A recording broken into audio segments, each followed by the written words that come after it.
안녕하십니까. 이번 시간은 여러분들이 궁금해할 수 있는 민호에 대한 설명을 한번 가져볼까 합니다. 어, 이 강의가 뭐 강의라기보단 제가 뭐 겪은 거지만 겪은 이 안종혁이 알려드립니다. 이 시간이 아마 민호에 대해서는 아마 그래도 좀 초급자고는 좀 이해하기 좀 힘든 부분일 수 있고요. 이번 편은 중급자 이상 되시는 분들이 민호에 대해서 좀 같이 한번 풀어나가야 될 숙제에 대해 가지고 한번 도전 의식을 좀 전달하고자 합니다. 지금 여기 촬영하는 데는 제가 토너먼트를 치르기 위해서 사용하는 창고라 배경이 좀 깔끔하지 않았습니다. 지금 제 창고가 모양이 이렇게 되어 있고요. 그리고 실제 제가 이제 자는 숙소, 그리고 뭐 냉장고 뭐 이런 것들이 있습니다. 그리고 제가 지금 이제 제가 가지고 있는 루어들, 웜들 뭐 이런 것들이 좀 상당히 많습니다. 많고 뭐 민호 같은 경우도 뭐 예를 들면 이렇게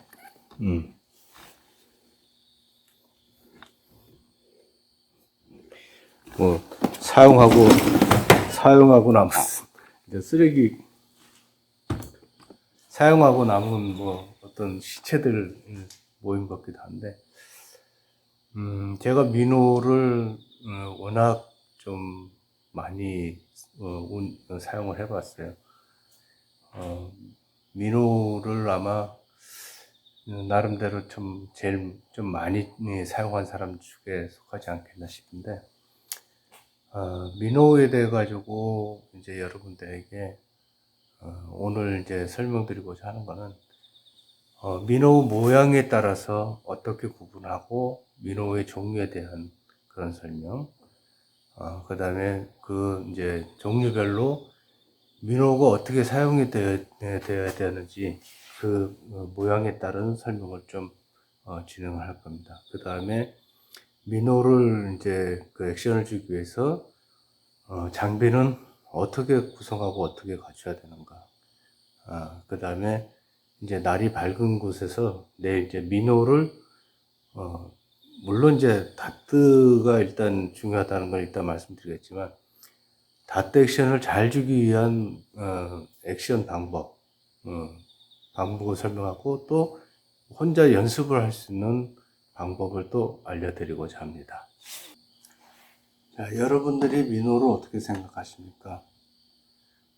잘 잡히는 루어일까요? 잘 안 잡히는 루어일까요? 왠지 민호를 쓰면 작은 것이 잘 덤벼든다. 물론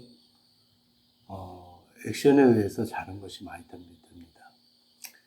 하지만 이제 뭐 토너먼트를 뛰는 사람들이나 뭔가 좀 큰 거를 잡아내야 되는 욕구가 있는 사람들한테 민호로 쓰면 자꾸 작은 게 잡혀서 지칠 수가 있습니다.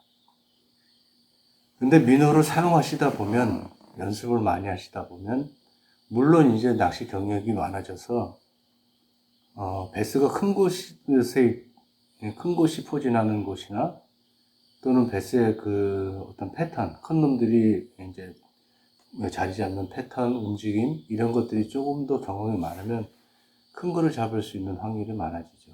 하지만 같은 조건에서라도 액션을 연습을 많이 하시면 좀 더 큰 배스를 잡아낼 수 있는 효과를 볼 수가 있습니다. 여러분들에게 그 민호에 대해서 설명을 하기 위해서 이렇게 한번 이렇게 좀 몇 가지 종류를 놓고 한번 설명을 드리려고 합니다. 여러분들이 민호를 알고 있는 것은 대부분의 이제 플로팅 민호, 그 다음에 서스펜드 민호, 싱킹 민호에 대한 어떤 이제 물의 이제 자명에 대한 그런 종류와 그 다음에 쇼비리니, 롱비리니 하는 그 잎의 종류에 따라서 이렇게 구분을 하고 계시는 걸 알고 있습니다. 근데 민호는 저 나름대로는 두 가지로 구분을 했으면 좋겠어요. 뭐냐면, 표면을 노리는 민호와, 그 다음에 자명을 해서 운영하는 민호 두 가지로, 포인트를 맞춰서 연습을 하는 게 맞을 것 같습니다.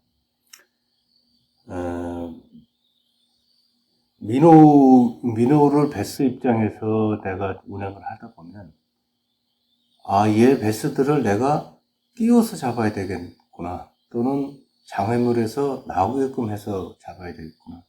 또는 지켜보고 있다 궁금해해서 먹게 해야 되겠구나. 또는, 액션 중에, 리액션 바이트로 얘를 유혹을 해야 되겠구나. 이런 좀 계산이 쓰게 됩니다. 근데 민호가 보면, 대부분이 이제, 서스펜드에 대한 욕구와 갈망이 많아요. 왜 민호는 베스논에 맞춰서 서스펜드 돼 있어야 되나? 글쎄요.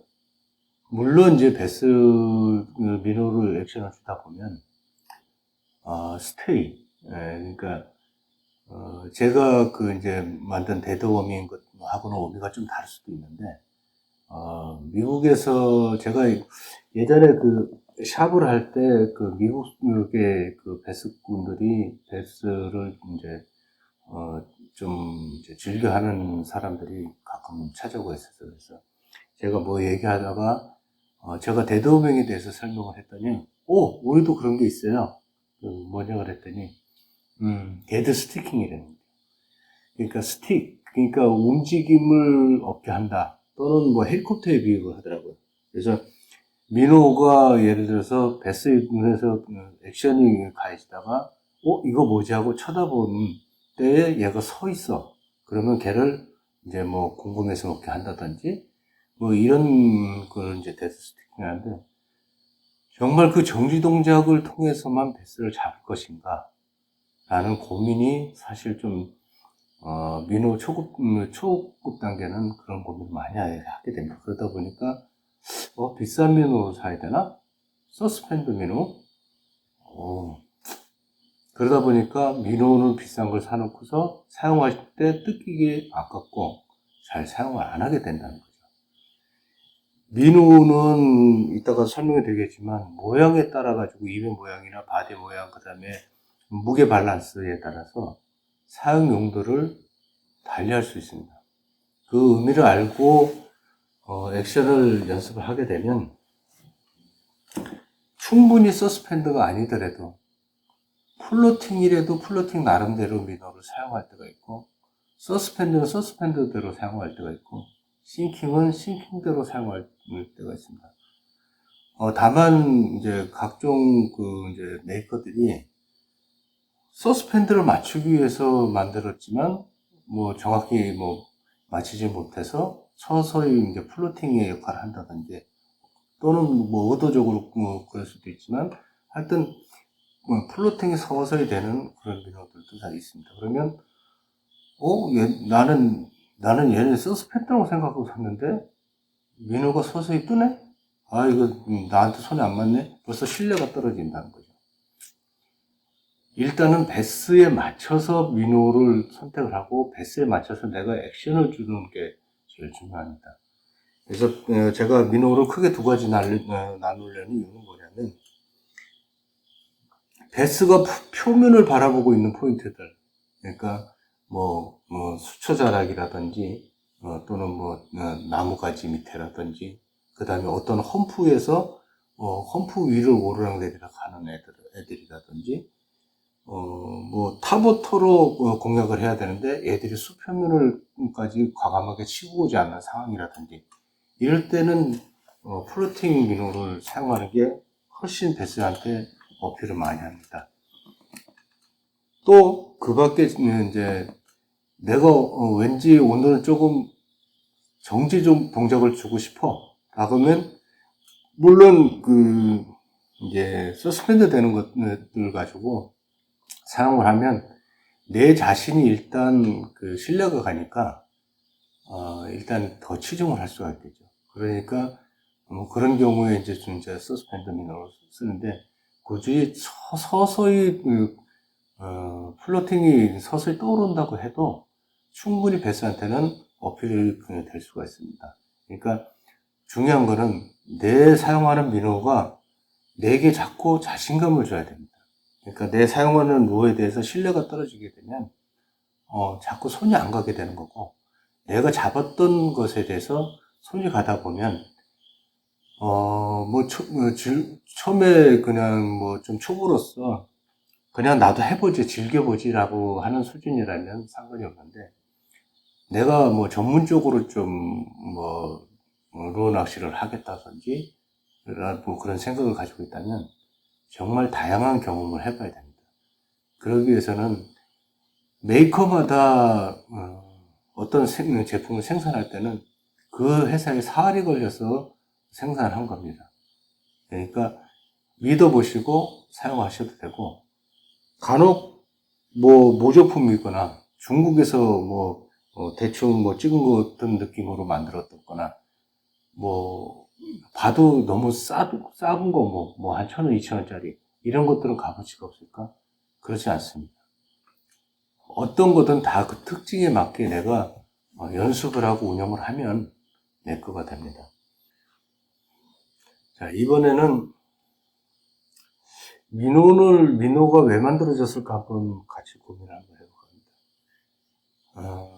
민호를 만드는 거는, 물론 우리는 역사가 그렇게 오래되지 않지만, 미국이나 유럽이나 이런 데서는 아마 민호가 이제 나무를 깎아서 만든다든지 이렇게 했을 때, 아마 그 목적으로 했을 것 같아요. 뭐냐면, 물고기가 흡사한 것을 만들기 시작해서 민호라는 게 만들어졌고, 그 다음에 물고기와 같은 움직임을 내기 위해서 아마 민호가 생겨나고 발전해 왔을 겁니다. 그러다 보니까 민호는 유난히 내추럴에 좀 많이 생산이 많이 좀 발달이 되어 있는 상태고요. 근데 이제 민호를 이제 그렇게 발달을 하다 보니까 실제 민호의 주된 역할은 리트리브입니다. 그러니까 일정한 수심대로 리트리브를 하게 되면 베스들은 걔를 바라보고 따라오다가 자기 영역이 멀어지니까 물고 가게 되죠. 그래서 사실은 리트리브가 일단 첫 번째 주 목적으로 민호가 가장 좋습니다. 간혹 낚시를 하다 보면은 이제 초보를 가르치고 낚시를 하라 그래서 이제 가령 예를 들어서 웜을 껴줘서 바닥을 이렇게 읽어라 라고 만약 해주면 이 친구가 조금만 있으면 감고 있어요. 바닥을 못해요. 왜 기다려야 되는지는 자신감이 없고 신뢰가 없는 거죠. 의미도 모르고. 그러다 보니까 그냥 감게 돼요. 근데 이상하게 잘 잡아요. 나보다 더 잘 잡아. 그게 뭐냐면 베스는 일정한 자기한테 혹심을 받은 이후에 일정한 액션에 대해서는 상당히 큰 자극을 받고 그 다음에 걔에 대해서 공격할 수 있는 타이밍을 찾기가 쉽다는 거예요. 그래서 일단은 민호를 사용하실 때에 리트리브를 위주로 하는 것이 사실 맞습니다. 근데 민호를 리트리브로 사용하기에는 장소적이나 계절적이나 좀 한정이 있어요. 예를 들어서 초봄에 이제 막 해빙이 되고 베스들이 이제 덩어리들이 이제 골짜기나 이제 수로나 이제 얕은 곳으로 이제 올라왔을 때 또는 연안 쪽에 이렇게 붙어 있을 때 민호를 던져놓고 아주 부드럽게 정말 그 수류를 자연스럽게 타는 거를 손으로 느낄 정도로 부드럽게 감아주면 텅 하고 치고 나가는 거가 많습니다. 그래서 실제로 감아서 낚시를 할 수 있는 것이 주로 봄철이나 또는 어떤 개천류, 하천류 이런 좀 얕은 곳들 이런 곳에는 사실 리트리브를 할 수는 있어요. 근데 민호를 실제 사용하다 보면 제일 좋은 거는 액션을 줘서 베스와의 대화를 하고 베스를 잡아내는 시열이 참 재미가 있습니다. 그 맛에 사실은 민호를 사용하는 거죠. 근데 액션을 주는데 어떻게 줘야 되는지 잘 모르겠어요. 액션이 얘기를 보통 알려진 거 보면 트위칭이다, 저킹이다, 뭐 이런 용어들이 있어요. 그 다음에 리핑이다. 어떻게 사용해야 되지? 트위칭하고 저킹하고 차이는 뭐지? 그냥 대충 설설 치면은 트위칭이고 뭐 세게 치면은 저킹인가? 참 나름대로 저도 이걸 한번 설명을 하고 이제 물어보면 설명해 줄 때 저킹과 트위칭의 차이를 사실 설명드리기가 좀 애매해요.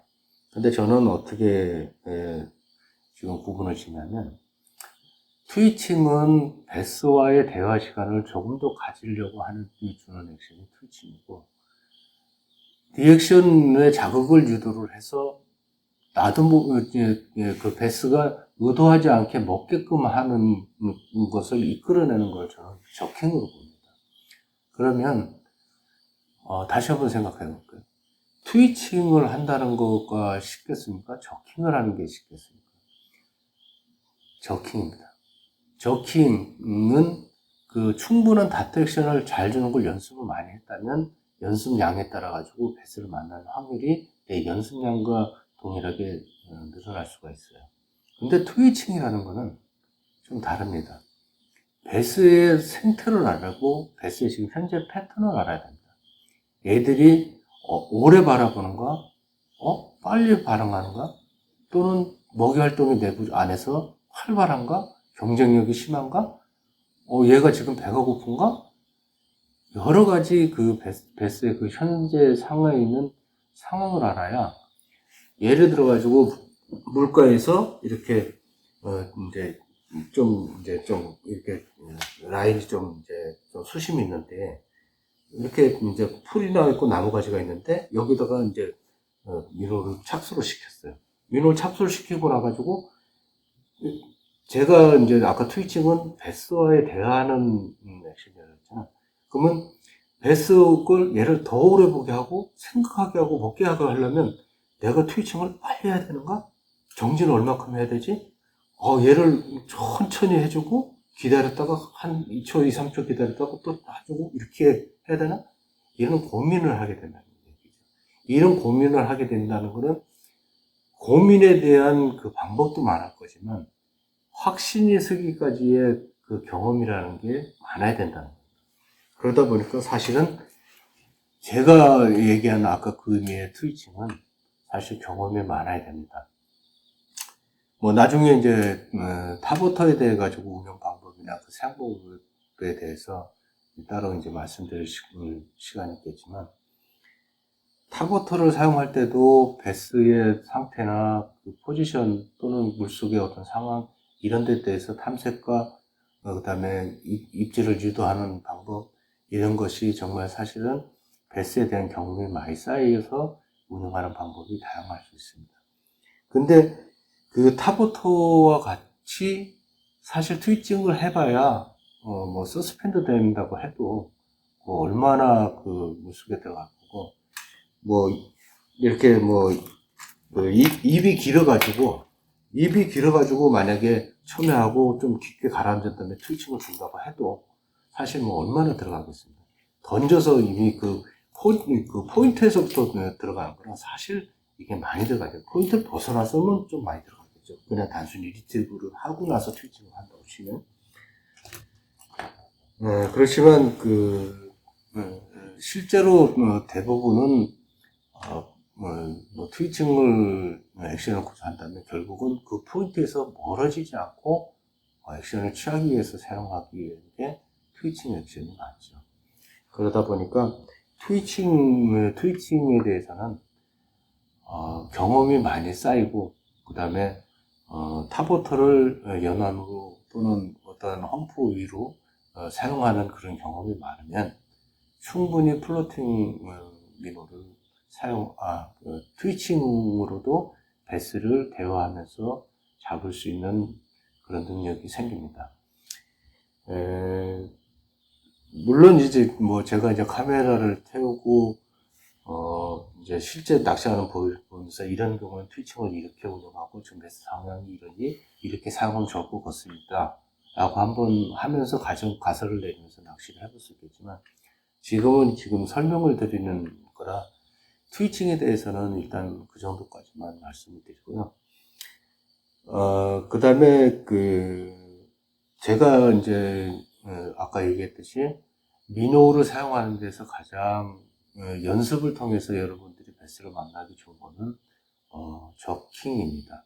저킹은 닷들을 많이 주기 위한 연습을 해야 되는 게 중요합니다. 그래서 베스가 이 미노가 똑같이 베스가 이렇게 바라보는 입장에서 얘가 이렇게 가는데 저킹을 제대로 못 치면 이렇게 해야 된단 말이죠. 근데 이러면 얘가 이렇게 쳐다보다가 이제 호기심 많은 애는 먹겠죠. 그렇지만 리액션까지는 가지 못한다. 근데 눈앞에서 이렇게 됐다가 하면 이 순간에 바로 리액션이 발생을 하게 되죠.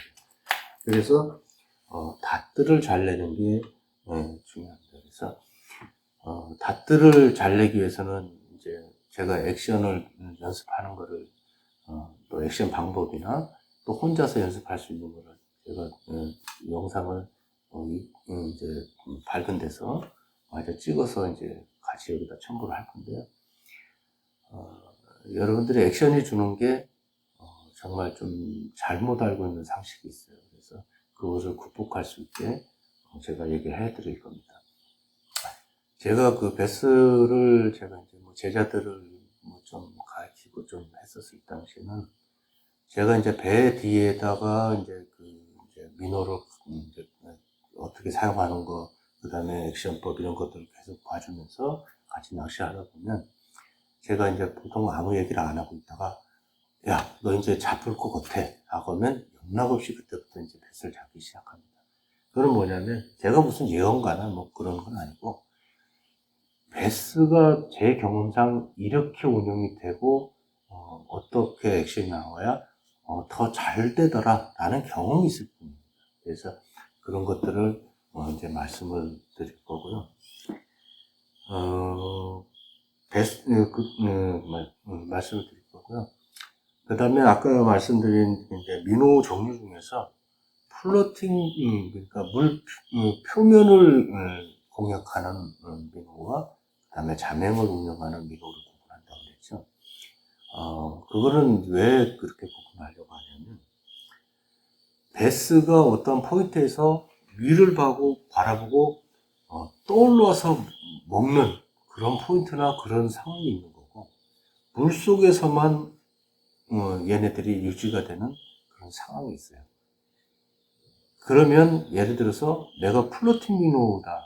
플로팅 미노 같은 거는 사실 워킹하는 사람들을 좀 워킹할 때 덜 뜯기려고 좀 사용을 해줬을 수도 있어요. 그러니까 플로팅 미노는 액션을 줬는데 생각보다 금방 떠올라. 내가 뭐 이렇게 그리고 걸릴 것 같으면 놔두면 떠올라.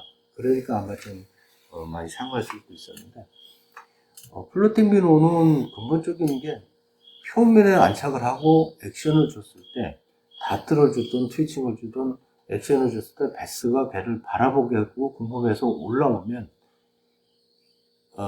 얘를 이제 물에 떠 있는 상태에서 먹거나 또는 액션이 시작할 때 먹거나 이런 게 유도를 하기 위해서 하는 거죠.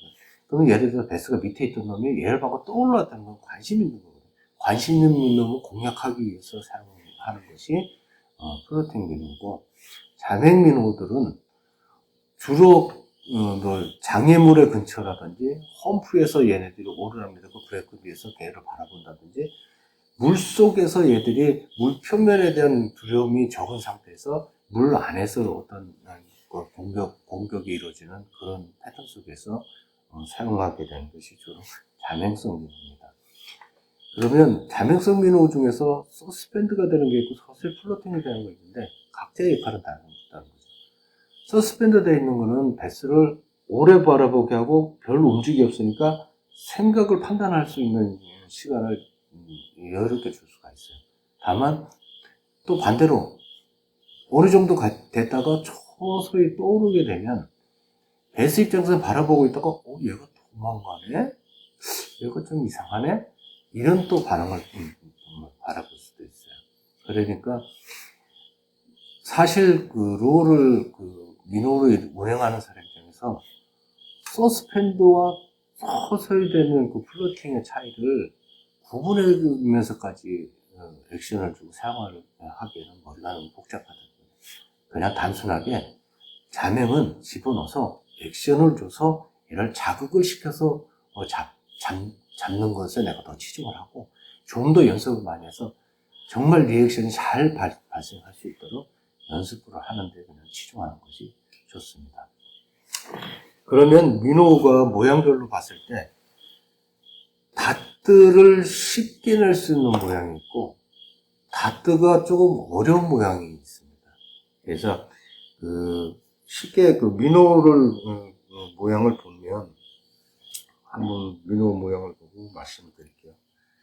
자, 민호에 보면 바디에 입이 바디에서 약 이렇게 바디의 라인성으로 이렇게 앞으로 이제 위에 많이 올라가게 경사가 이제 바디하고 경사가 별로 지지 않게 이런 식의 민호가 있고 그 다음에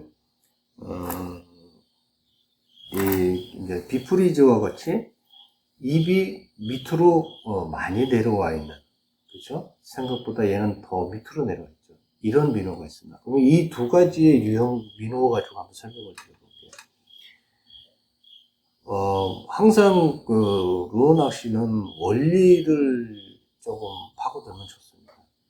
자, 얘는 밀도가 높은 물에서 사람이 당기는 힘에 가지고 얘가 어떤 물의 밀도의 밀림으로 액션이 발생이 되는 거죠.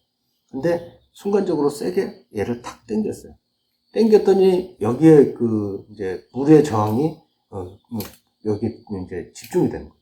집중이 됐을 때 이파리가 이렇게 많이 꺾여 있는 것들은 여기가 집중이 되면 어떻게 되겠어요? 거치는 양이 더 많겠죠. 많으면 어떻게 됩니까? 이 많은 양에서 얘가 돌으려고 하는 이런 역할이 더 심할 겁니다. 그 다음에 반대로 이파리가 조금 더 앞쪽으로 위로 올라가 있다면 어떻겠어요?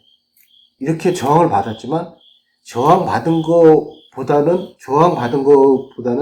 이렇게 내려갈 수 있는 그 여유 공간이 더 있다는 거예요. 저항과 동시에 꽂히려는 성격이 더 있다는 거죠. 그러면 얘는 물을 뒤로 넘기기보다는 꽂히게 하는 물과 넘기는 물이 분배가 된다는 거죠. 근데 얘 같은 경우는 저항을 받았을 때 꽂히려는 것보다는 뒤로 넘기려는 게 많다 보니까 더 돌게 만난 거죠. 그러면 다트를 내는 데 있어서 조금 더 내가 쉽게 다트를 낼 수 있는 건 어떤 거겠어요?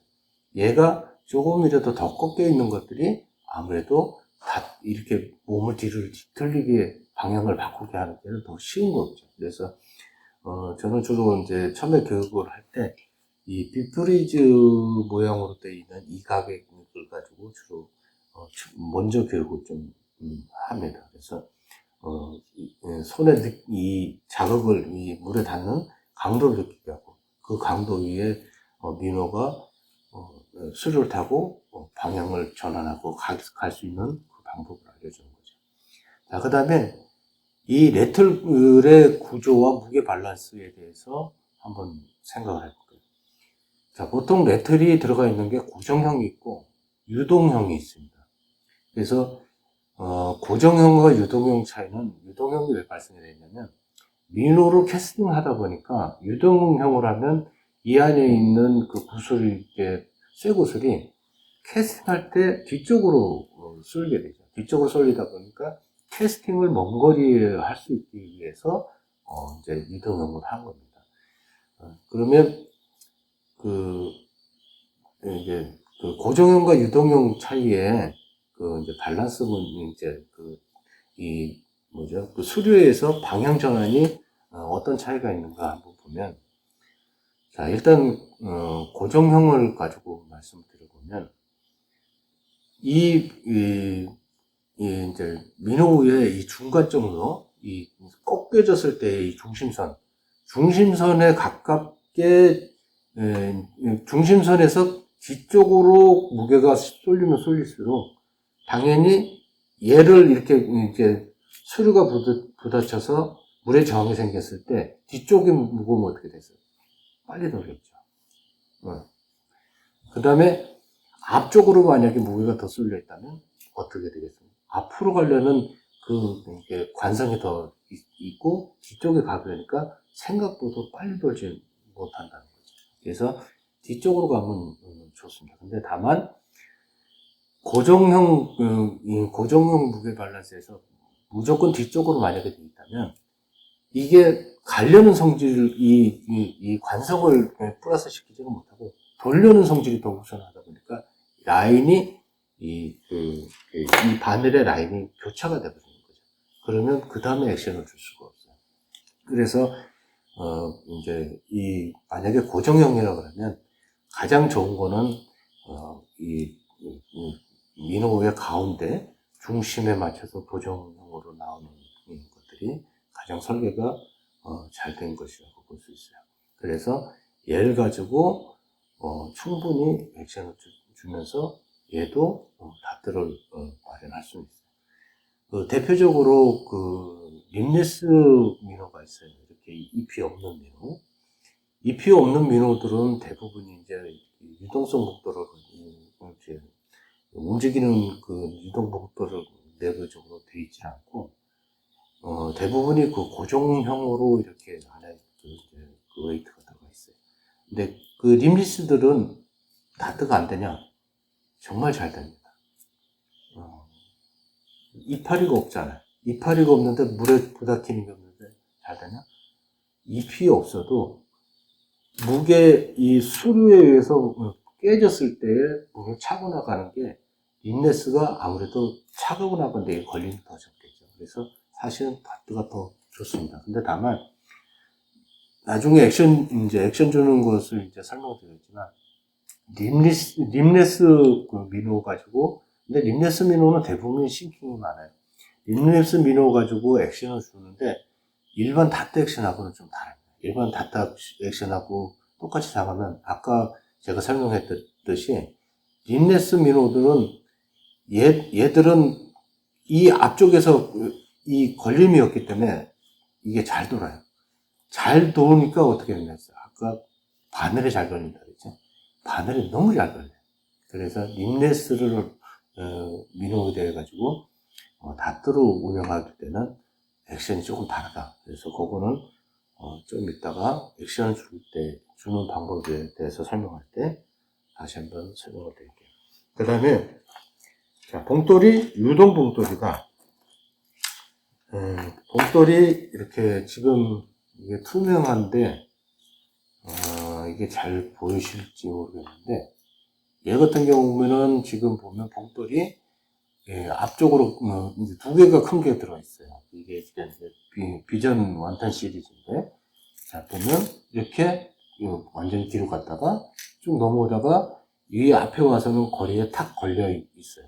자 그럼 뭐냐면 나름대로 연구를 많이 한 거죠. 캐스팅 할 때는 이제 봉돌이 뒤로 가서 무게를 실어서 캐스팅을 하다가 액션을 탁 주면 얘가 탁 넘어와서 앞쪽에 직진에 대한 것을 더하는 용도로 사용을 하겠다라는 의도로 설계가 된 거예요. 그래서 민호로 설계를 하는 거는 역시 이제 많이 해본 사람들이 설계를 해야 이제 바른 설계들이 나오는 거죠. 이 밀도에서 수류를 어떻게 타개하겠느냐 이런 설계라든지 얘가 저항을 받았을 때 어떤 역할을 해야 되고 어떤 밸런스가 이어져야 되는가 이런 것들에 대한 연구는 이제 사용을 많이 해본 사람들이 연구를 하다 보면 좋은 제품이 나오게 되었습니다. 그래서 이제 유동성 봉돌이 되어 있는 것들은 주로 이렇게 캐스팅과 액션 때에 이게 다른 위치를 가지고 되어 있습니다. 근데 이게 만약에 지금 이제 비전 온텐 같이 이렇게 딱 걸려 있어가지고 액션을 주는 과정에 이게 잘 뒤로 넘어가지 않아요, 구슬이. 그렇지만 굳이 넘어간다고 해서 만약 다트를 낼 수 없느냐? 그렇지는 않아요. 이게 이제 사용하다가 이게 구슬이 뒤로 갔을 때 그만큼 또 다른 액션이 나올 거고 또 앞으로 갔을 때 또 그만큼 다른 액션이 나올 수가 있어요. 뒤집히는 속도가 다를 수도 있고, 가는 속도가 다를 수 있고. 그래서, 이 무게 밸런스에 대해 가지고, 민호가 빨리 회전을 할 수 있는, 어떤 구조는 역할을 가지고 있다. 그래서, 아까 말씀드렸듯이, 이게 구슬이 뒤쪽으로 가 있으면 그만큼 빨리 회전을 하게 되고, 다만, 구슬이 뒤쪽에 머물러 있으면 회전만 하지, 갈 수 있는 직진은 많이 부여를 하지 못한다. 그래서, 이제 이런 것들은 이제 기본적인 이제 상식으로 생각을 이제, 그렇구나 하는 어떤 그 생각에 대한 어떤 숙제라고 할까? 그래서 많이 사용해 보면서, 이런 역할을 하겠구나 하는 것을 이제 잠깐 던진 거고요. 자, 그 다음에 닷들을 이제 주면은, 자, 한번 봅시다.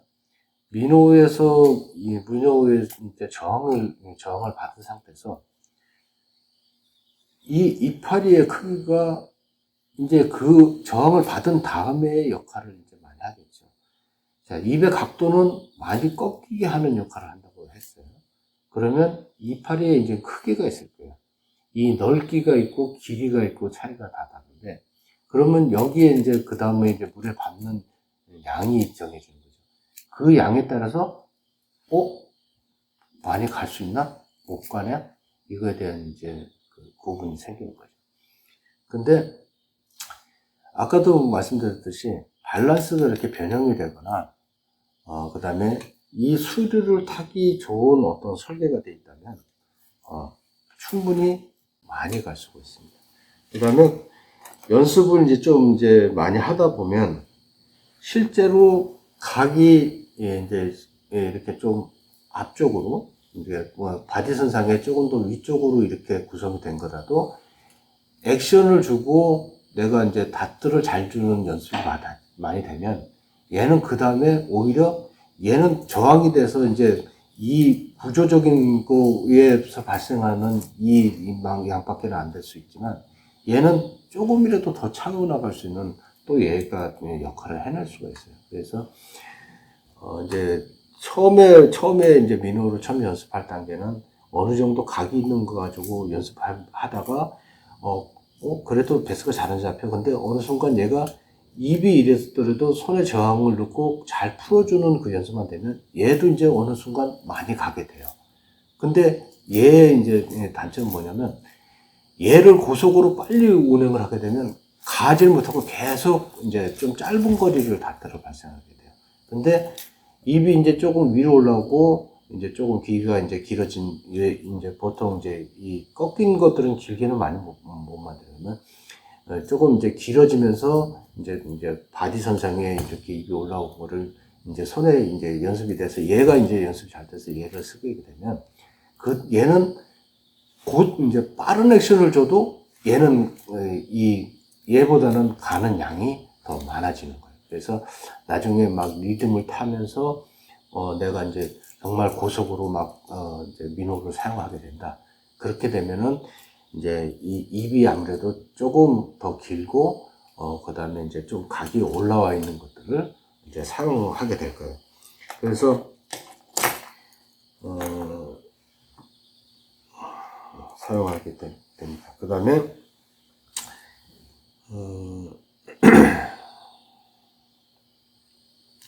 요게 지금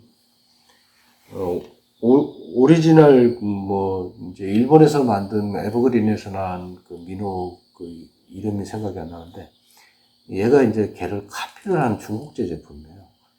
근데 이제 물론 이제 그 무게 밸런스 부분은 약간 차이가 납니다. 얘는 지금 어중간하게 지금 이제 앞에 하나 뒤에 하나 이렇게 놓고 만들었는데, 얘의 이파리 구조 아까 말씀드렸듯이 연습이 많이 되면 얘가 아주 고속으로 쓸 수 있는 디자인을 가지고 있어요. 그래서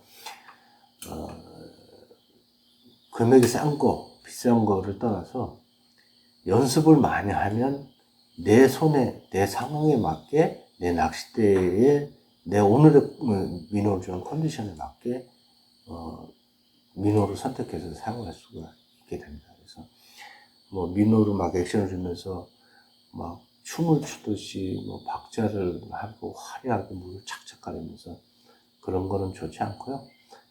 베스 입장에서 베스가 잘 자극을 받을 수 있는 액션을 주는 게 중요합니다. 자, 그 다음에 민호에 보면 이제 기능성 민호들이 좀 있어요. 뭐냐면 이렇게 관절이 있는 민호가 있죠. 이 조인트 민호 같은 경우는 사실 액션을 주면 닷 액션으로 사용하기는 사실 어렵습니다. 얘는 뭐냐면 그러니까 부분 닷다죠. 한번 쭉 하고 무너져서 흘렀다가 가만히 놔둬서 조금 흐르게 하고 또 주고. 그래서 얘는 정지를 감안해서 천천히 쓰거나 원래대로 리트리브 용도로 사용하는 이런 종류의 민호가 있고, 그 다음에 민호인데 요거는 실제로 그 라팔렛에 나온 건데 실제로 얘는 액션이 상당히 좋습니다. 이 설계가 참 잘 돼 있어서 좋은데, 근데 어떤 민호도 보면 여기가 조금 각이 좀 많이 꺾여져 있는 게 있어요. 그거는 그 리트리브용으로 생산이 된 겁니다. 그래서 걔는 액션을 주면 무리부 다쳐서 그냥 핑핑 옆으로 돌기만 하기 때문에 사실 액션을 주기는 사실 힘들어요. 다만 원래의 그 플로팅 민호들을 보면 이 각이 좀 많이 꺾여 있고 한 이 정도 각이 나옵니다. 그래서 얘는 플로팅은 앞에서 탁탁 자극, 표면에서 자극만 주기 위해서 하는 용도라 물을 빨리 받고 빨리 돌리게 하는 역할로 설계되는 게 맞아요. 그러다 보니까 실제 플로팅 민호들은 이파리가 이렇게 위로 되어 있는 플로팅 민호들은 거짓없죠. 플로팅 민호들은 이렇게 주로 각이 되어 있다. 그리고 이렇게 각이 많이 서 있는 상태에서도 얘는 지금 레틀이 고정형 같은데 있는 상태에서도 이 몸 바디를 굵게 하고 뒤에 꼬랑지 짧게 해서 밸런스를 빨리 무너지게 하고 좀 여기에 돋는 양을 이만큼 그대로 물을 흐르게 해서 조금 더 흐르게 한다. 이런 발상에 의해서 민호가 설계된다면 얘가 각이 넓어도 충분히 액션을 줄 수 있는 정도로 사용할 수가 있습니다. 그 다음에 또 민호를 사용하다 보면 이렇게 작은 민호들을 이제 좀 꺼려하는 경우가 있어요. 근데 이런 작은 민호들도 충분히 얘가 닷대 폭은 크지 않지만 액션을 원활히 주고 이렇게 좀 변화를 줄 수 있는 닷대를 사용할 수 있고 빨리 사용할 수 있는 또 장점도 있고, 그리고 아무리 작아도 베이트 릴로 캐스팅이 충분히 가능하도록 설계가 되기도 합니다. 그 다음에 제가 조금 이제 선호하는 민호 중에 하나인데, 이제 일본에서 만든 그 이것도 에버그린 메가베이스인가 M1이라는 민호가 있어요. M1이라는 민호가 이 무게 밸런스하고 그다음에 여기에 닿는 그 양하고 그다음에 이제 바디의 물 흐름이 상당히 좋아서 이게 초보자들이 조금만 연습을 해도 상당히 조거가 많이 나는 민호 중에 하나예요. 근데 얘가 지금 보면 이제 주로 이렇게 설계를 하다 보면 여기 이파리가 이게 이제 좀 작습니다. 그러다 보니까 사실 여기가 좀 물 저항에서 잘 부러져요. 근데 얼마나 그 액션을 잘 줬으면 이게 부러질까 하는데, 사실 이제 액션을 정말 많이 주다 보면 이게 부러집니다. 물 저항을 못 이겨서. 근데 지금 뭐 그걸 말씀드리려는 게 아니라 요거는 지금 다이소에서 3,000원에 파는 거예요. 디자인이 물론 카피를 조금 했지만 이 디자인이 충분히 쓸 수 있는 디자인이고 잘 나온 디자인이라 3,000원짜리도 역할을 한다는 거예요. 그래서 디자인에 맞게 내가 잘 쓰는 거가 중요한 거고, 비싼 거, 싼 거에 대한 편견을 버리고 다양하게 써보십시오. 아까 제가 시체 덩어리를 좀 보여드렸지만 정말 민호를 어마어마하게 많이 써봤거든요. 민호를 써보면서 각자의 특징이 있고, 또 내가 잘 잡고 내 손에 맞았던 민호라도 오랜만에 내가 이제 액션을 주게 되면 내 손에 안 맞아요. 물의 저항을 정확하게 느끼지 못해요. 그래서 이상하게 액션이 안 나올 때가 있어요. 그럼 또 액션을 찾아내려고 노력을 하죠. 그 저항과 민호가 깨져서 흐르는 느낌을 찾으려고 노력한다. 그래서 그때 다를 수도 있고, 상황이 다를 수 있고, 낚싯대가 다를 수 있고, 그날 걸쳐있는 라인이 다를 수가 있기 때문에 민호를 정말 다양하게 써보셔야 됩니다. 또 이런 경우도 있어요. 그 비전 완텐 시리즈가 외국에서나 우리나라 사람한테 이게 모양이나 설계가 참 예쁘게 돼 있으니까 이거 참 선호해서 많이 사용을 합니다. 근데 사실은 저는 비전 원텐이 저하고 손에 잘 안 맞아요. 저는 오히려 아까 말씀드렸듯이 이런 류가 저한테는 손에 좀 이제 맞아요. 워낙 제가 민호를 좀 부드럽지만 내부적으로 좀 빨리 운행을 하는 편이라서 이런 것이 많이 맞는데 그 얘기 왜 말씀드리냐면 이렇게 비싼 민호에 대해서 너무 이렇게 좀 치중하지 마시고 비싼 거는 물론 설계가 잘 됐습니다. 잘 되실 확률이 많고요. 그렇지만 비싸서 아까워서 못 사용하는 것보단 싸도 좋으니까 뜯겨도 좋으니까 많이 사용하시면 덜 뜯기는 능력이 생기고 나중에 갈대 사이로 수초 사이로 집어넣어서도 민호가 빠질 수 있는 능력을 액션을 줄 수 있습니다. 예를 들어서 가지 사이나 어떠한 수초 사이에 민호가 되면 액션을 잘 주면 이 사이로 빠져나온다. 그리고 빠져나온 순간에 내가 훅셋을 들여서 훅셋을 했기 때문에 걸릴 확률이 많지 충분히 빠질 수 있습니다. 다만 이제 가지가 교차되는 데에는 걸리면 빠져나오기 힘들죠. 아니면 바늘이 돌았는데 뭐 가지에 꽂혔다든지 그러면 힘들긴 하지만 그래도 연습을 많이 하면 여기 대한 또 자신감이 생겨서 사용할 수가 있습니다. 다음은 뭐 보팅 같으면 가서 건지면 되지만 워킹은 좀 두렵잖아요. 또 바닥에서 어떻게 걸릴지 모르고 하니까 그래도 비싸든 싸든 내 거를 만들어야 돼. 많이 써봐서 내 거를 만드는 게 좋습니다. 자, 그 다음에 또 민호 종류 중에 해보면 어떻게 보니까 민호 소개하는 좀 그런 게 되는데 얘 같은 경우는 이제 바다용으로 나온 민호입니다. 바다용으로 민호인데 지금 바디 설계가 얇게 돼 있고 잎이 바디에 비해서 상당히 크게 돼 있어요. 그래서 내가 손간격이 떨어질 때 얘를 또 치면 얘가 액션을 금방 찾아내는 또 역할을 해요. 그리고 레틀도 굵은 거가 지금 2개의 잔거 한 몇 개 들어가 있어가지고 이게 또 무게도 지금 이 바디에 맞게 무게가 약간 앞쪽으로 지금 여기가 고정이 되어 있어요. 그래서 얘가 여기 받는 양이 많은 만큼 얘가 얇아서 이렇게 맞는 이제 받는 양을 물에서 보낼 때 얘의 직진성을 보게 돼서 조금 더 갈 수 있는 그런 역할을 해줘요. 그래서 사용을 하다 보면 그날 상황에 내 손에 맞는 민호가 있을 수 있습니다.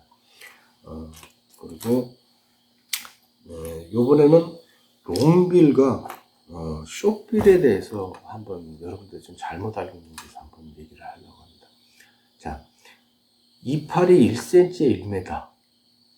그 얘기는 리트리브일 때 얘기를 합니다. 리트리브를 하면 당연히 해서 끌어주면 잎이 저항이 많고 점점 내려가려니까 당연히 자명이 되겠죠.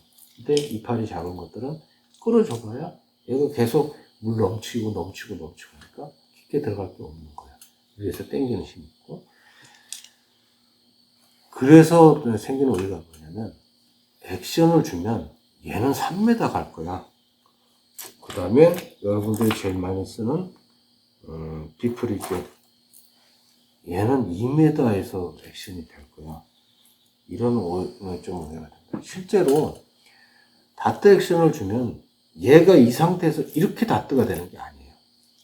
얘가 다트를 하려면 얘가 물에 정을 치고 바늘이 어딘가 물의 밸런스가 바뀌고 얘가 뒤집혀서 이렇게 누워서 깨진다는 거죠. 누워서 깨지게 되고. 그러면 누워서 가는데 물의 저항을 밑으로 받겠습니까? 옆으로 받겠습니까? 이게 내려가질 않아요. 그래서 실제로 이파리가 길다고 해서 내가 다트 액션으로 운영을 하게 되면 깊게 난다? 아니에요. 조금 더 깊게 들어갑니다. 조금 더 깊게 들어가는 정도지 정말 깊게 들어가잖아요. 예를 들어서 제가 제일 이제 좀 이제 많이 사용했던 이제 120 모델, 이제 비프리지 120 모델인데 얘 같은 경우는 제가 깊게 넣으려고 사용하는 게 아니라 내가 이제 뭐 낚시 이제 좀 방법이 다르지만 누르면서 낚시를 해서 얘가 조금 더 빨리 이렇게 좀 크고의 액션을 주기 위해서 제가 이제 간혹 사용합니다. 그러면 얘하고 이제 보통 제일 이제 쉘로에서 많이 쓰는 이 비프리지하고 얘 두 개를 보면 얘가 약 한 1m 정도에서 액션이 이제 이루어진다고 보면 얘는 한 1.5m 정도, 1.7m 그 정도에서 액션이 이루어져요. 그러면 이제 어떻게 하냐면 낚시하다 보면 걸리는 수심대 대충 바닥을 알잖아요. 그때 보면 얘가 3m에서 걸리냐? 아니에요. 액션을 주게 되면 3m까지 못 내려갑니다. 그래서 거기에 대한 오해는 조금 버리시고, 다만 그러면 왜 긴 거고 짧은 거고 따로 써야 돼? 요 약간의 그 액션을 주는 깊이 차이가 아쉬울 때가 있고 크기 차이가 아쉬울 때가 있어요. 그럴 때 이제 이파리가 커지면 바디도 많이 같이 커지니까 그런 아쉬움의 조건에 좀 만족하기 위해서 액션 닥터 위주로 사용할 때는 이파리 크기를 조금 변경을 해서 사용하게 되는 겁니다. 이번에는 그 이제 민호 사용을 하게 되는 장비에 대해서 한번 설명을 드릴까 해요. 보통 이제 민호를 사용하게 되면은 이제 제일 고민이 많은 게 라인에 대한 문제입니다. 라인을 그 종류를 나일론 소재를 써야 되는가, 카본 소재를 써야 되는가. 이제 캐스팅의 부드러움을 위해서 사람들이 나일론을 써야 된다는 좀 오해를 많이 하는데, 이제 아까도 말씀드렸듯이 민호의 다트 액션을 잘 주려면 물의 저항이 중요하다고 그랬죠. 그래서 이제 액션을 주는 그 운영 방법에 대해서 이제 말씀을 드리고 그 원리를 말씀드리겠지만, 물의 저항을 받아서 내 손으로 느끼고 그걸 다음 이제 동작을 이어가야 되는데, 나일론 줄은 이게 늘어나는 성질이 있어요. 그래서 실제로 그 액션을 그 물에 받는 저항을 정확히 느끼면서 액션을 계속해서 이어나가기는 별로 좋지 않습니다. 그래서 라인은 카본 라인을 사용해서 인장력이 없는 라인을 사용해 주는 게 좋습니다. 그러면 라인 두께는 어떻게 사용하냐? 여기서도 좀 오해가 있는데, 비거리 때문에 이제 사람들이 이제 8파운드, 10파운드를 주로 사용을 해요. 근데 저는 거꾸로 굵게 쓰면 좋다라고 얘기를 해요. 뭔 얘기냐면 저항이 그만큼 중요하기 때문에. 근데 라인이 가늘면 카본이라도 늘어나는 성질의 인장력이 생깁니다. 그러다 보면 물론 비거리 캐스팅은 훨씬 유리할 수 있지만, 비거리 캐스팅이 안 되면 민호의 무게가 다른 것들, 네틀이 다른 것들도 사용하시면 돼요. 그래서 가능하면 두꺼운 라인의 호스를 카본 라인을 사용하는 게 좋다. 다만 이제 보편적으로 봤을 때 12파운드, 10파운드 내지는 12파운드의 카본 라인을 사용하는 것이 가장 무난하다라고 제가 말씀드리고, 저 같은 경우는 이제 토너먼트를 뛰다 보니까 이제 주로 이제 14파운드를 좀 많이 사용합니다. 왜냐면 이제 물론 털림에 대한 이제 좀 불안한 감이나 이제 그런 것도 있지만, 저 나름대로의 이제 좀 손에 익숙해서 14파운드를 써도 캐스팅도 돼. 쓸 수 있어. 라고 해서 보통 한 13파운드 쓰는데, 좀 불안하면, 그러니까 좀 캐스팅이 좀 안 되고 좀 스트레스 받는다 그러면 또 12파운드 쓰고. 그래서 저는 주로 카본의 12파운드에서 14파운드로 사용을 합니다. 그 다음에 릴의 이제 이 기압비에 대해서 말씀드리면, 낚싯대를 이제 밑으로 이제 그 액션을 주고 다시 이제 부딪힌 후에 그 이제 저항만큼 이제 라인을 다시 다음 동작을 위해서 다시 원위치 시키고 또 액션을 주고 하는 이 거리에 대한 밸런스가 6점대가 가장 좋습니다. 그러니까 물론 이제 손에 이제 어떤 감각이나 그런 것이 이제 발달한 사람들은 7점대도 사용할 수 있는데 7점대 가지고 사용을 해보니까 사실 저는 좀 어려움이 있고요. 저는 6점대 릴을 사용하니까 가장 저한테 좋았던 것 같아요. 그래서 6점대 릴을 주로 사용하고 있고요. 그 다음에 낚싯대에 대해서 말씀드리면 민호 전용대라는 것이 이제 설계가 돼서 나오면 사실 좋습니다. 민호 전용대로 그러니까 크게 종류를 두 가지로 구분해서 나온다면 립이 좀 작은 거를 대상으로 해서 이제 플래시 민호라는 거 사실은 그 제품의 명칭인데 보통 그렇게 알고 있죠. 플래시용으로 사용할 수 있는 이제 좀 바디가 작거나 입이 좀 작은 거에 대해서 조금 라이트한 이제 그런 이제 민호 때와 그 다음에 조금 이제 물의 저항이 좀 많고 고속으로 좀 내가 운행하고 싶어 하는 조금 그거보다 빡신 낚싯대 해서 민호대가 사실은 두 종류 정도가 설계돼서 나오는 게 좋은데요. 민호대는 제가 이제 그 민호대를 이제 설계를 해가지고 제가 이제 예전에 이제 민호대를 설계를 했던 낚싯대인데 얘를 그때 이제 해가지고 이제 지인들한테만 제가 이제 그냥 이제 제가 이제 생산 원가만 받고 이제 보급을 했던 적이 있어요. 근데 이제 그거는 뭐냐면 민호로 가리키다 보니까 적당한 낚싯대가 없어서 제가 이제 설계를 해서 이제 공장에 그래 생산을 해서 이제 줬는데 얘 같은 경우는 실제 이 재질이 45톤 카본입니다. 45톤 카본 이때 당시만 해도 루어대가 30톤에서 35톤이 좀 넘어가지 않는 그런 소재들로 이루어지던 시절이었는데 45톤에 대해서는 사실 좀 도전적이었죠. 이게 잘 부러지지 않느냐라는 건데 이 워낙 만드시는 분이 이게 기술이 워낙 좋으신 분이었고 그래서 이분이 제 의도를 잘 알아서 보강을 잘 하면서 제가 원하는 이 스펙을 만들어냈어요. 그래서 제가 원하는 스펙은 뭐냐면 민호 때는 일반적으로 그 베이트의 라이트 때 정도의 그 설계가 구성이 되면 되고요. 그러니까 일반적으로 그냥 롱빌이든 숏빌이든 그냥 하나 가지고 좀 사용을 하기 무난해라고 하면 라이트 정도의 그 이제 설계를 구성하면 되고 이제 소재가 만약에 40톤이나 45톤을 가지고 생산할 수 있다고 하면 이 바깥에 그거보다 한 레벨이 좀 작은 톤수로 그러니까 보강을 이렇게 자연스럽게 이어질 수 있게 예를 들어서 낚시에 대해 3분의 2까지 보강이 될 수 있도록 자연스럽게 한 번 보강이 되면 허리가 좀 뻑시게 보강이 돼야 됩니다. 그래서 팁은 부드럽지만 액션을 줬을 때 허리에서 탄성을 받을 수 있게끔 설계가 되면 되고 만약에 30톤 정도의 재질을 가지고 민호대로 한다 그러면 맨들이 이제 이 낚싯대를 만들기 위해서 안에 이제 카본을 싸는 그 안에 이제 쇠가 있거든요. 그 쇠를 마는 거를 한 바퀴 정도 더 이제 설계가 돼서 더 탄성을 높이는 방법도 있습니다. 그래서 이제 그런 낚싯대를 가지고 사용하시면 되고 정이 안 된다 그러면 사람의 손이라는 거는 사람의 기술은 참 대단합니다. 그래서